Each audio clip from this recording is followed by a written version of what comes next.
Hello guys, இன்றைக்கும் ஒரு run 10 kilometre. இன்றைக்கி ரன்னும் வந்து ரொம்ப சூப்பராக இருந்துச்சு. இந்த கிரவுண்டும் சரி, இங்கே இருக்க சூழலும் சரி, ஓடுறதுக்கு வந்து ரொம்ப சூப்பராக இருக்குது.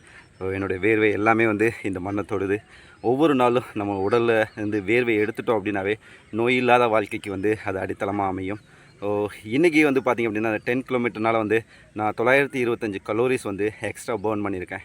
இப்போ நான் ரெகுலராக ஓடிட்டுருக்கேன். ஒரு மீடியம் ஸ்போர்ட்ஸ் பிளேயர் அப்படின்னு வச்சுட்டா கூட எனக்கு வந்து ஒரு நாளைக்கு 2600 3000 கலோரிஸ் வந்து உணவு தேவை. நான் வீட்டில் இருக்கும்போது கொஞ்சம் பார்த்து சாப்பிடுவேன். இங்கே டியூட்டியில் இருக்கும்போது மெஸ்ஸில் அங்கேயும் வந்து டயட்டு ஒரு சார்ட் வச்சு இந்த மாதிரி தான் சாப்பிட்ணும் அப்படின்னு சொல்லி அதுக்கேற்ற மாதிரி தான் சமைச்சு கொடுப்பாங்க. ஸோ அதனால் பெருசாக நான் எடுத்துக்கல. பட் என்ன அப்படின்னா நம்ம வந்து இங்கே தொண்டையை அடைக்கிற அளவுக்கு சாப்பாடு இல்லாமல் வந்து ஓரளவுக்கு ஒரு அரை வயிறு தேவையான நல்ல டேஸ்ட்டாக இருக்கும்போது மட்டும் கொஞ்சம் ஃபுல்லாக சாப்பிட்டுட்டு அந்த மாதிரி இருந்தாவே போதுமானது. இன்றைக்கி வந்து நான் 925 கலோரிஸ் வந்து எக்ஸ்ட்ரா வந்து பர்ன் பண்ணியிருக்கேன். அப்படின்னா 3925 கலோரிஸ் வந்து நான் எடுத்துக்கலாம். 3 முட்டை பூண்டா முழுசாக சாப்பிட்டாலும் சரி எனக்கு வந்து என்னுடைய உடல் எடை வந்து ஏறாது. ஸோ ஒவ்வொரு நாளும் நம்மளுடைய கணக்கு இப்படி தான் இருக்கணும். கொடுத்தலும் வாங்கலும் சரியாக இருக்கும்.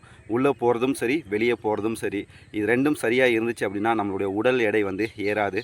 ஸோ லாஸ்ட் வந்து ஒரு 7-8 இயர்ஸாகவே வந்து என்னுடைய வெயிட் பார்த்திங்கன்னா 73 74 மேக்ஸிமம் போனால் 75 இதுக்குள்ளே தான் நான் வச்சிட்ருக்கேன்.